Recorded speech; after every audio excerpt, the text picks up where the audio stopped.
एक बार की बात है, एक गांव में दो भाई रहते थे। वे पिता के पोल्ट्री फार्म में एक साथ काम करते थे। साथ काम करते हुए कुछ साल बीतने के बाद बड़े बेटे ने देखा पिता उससे भी ज़्यादा छोटे भाई को जिम्मेदारी और इनाम दे रहे थे। बड़े बेटे को ये अच्छा नहीं लगा, क्योंकि दोनों भाई एक साथ काम करते थे और बड़े होने के नाते ज़्यादा जिम्मेदारी उसे मिलना चाहिए। लेकिन पिता ज़्यादा जिम्मेदारी छोटे बेटे को दे रहा था। बड़े बेटे अपने पिता के पास गया और कहा, मैं बड़ा हूँ, फिर भी आप मेरे से अधिक जिम्मेदारी छोटे को देते हैं, ऐसा क्यों है?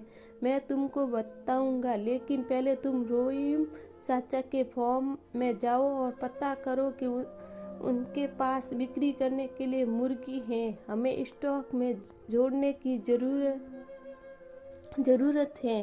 वो गया और जल्द ही वापस आकर अपने पिता को कहा, हाँ पिताजी, रोहिम चाचा के पास मुर्गी है, वो हमें बेच सकते हैं। पिता ने कहा, ठीक है, अब जाओ और उससे मुर्गी की कीमत पूछो। वो फिर पोल्ट्री फार्म से कीमत पूछने गया और लौट आया। पिता को कहा, उन्होंने कहा कि हम प्रति 100 रुपये के हिसाब से मुर्गी खरीद सकते हैं। पिता ने कहा, अच्छा, अब जाकर पूछो कि वो हमें कल सुबह 10 मुर्गी दे सकता है। बेटा गया और उत्तर के साथ लौटा, हाँ, वे मुर्गी दे सकते हैं। इतना सब कुछ होने के बाद पिता ने छोटे बेटे को बुलाया और कहा, रोहिम चाचा के फार्म में जाओ और पता करो कि उनके पास हमें बेचने के लिए मुर्गी है। हमें अपना स्टॉक जोड़ने की ज़रूरत है।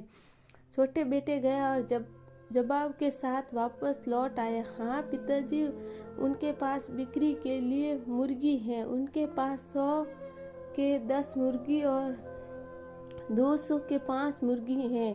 वो उनके कल सुबह हमारे यहाँ पहुँचा सकते हैं। 10 मुर्गी देने के लिए कहा और मैंने उन्हें इस बात के लिए राजी कर लिया कि इसके बाद पिता ने अपने बड़े बेटे की तरफ मुंह को देखा, जिन्होंने अब एहसास हुआ कि उनसे भी ज़्यादा जिम्मेदारी छोटे भाई को क्यों दी थी। उसने अपने छोटे भाई की प्रशंसा की।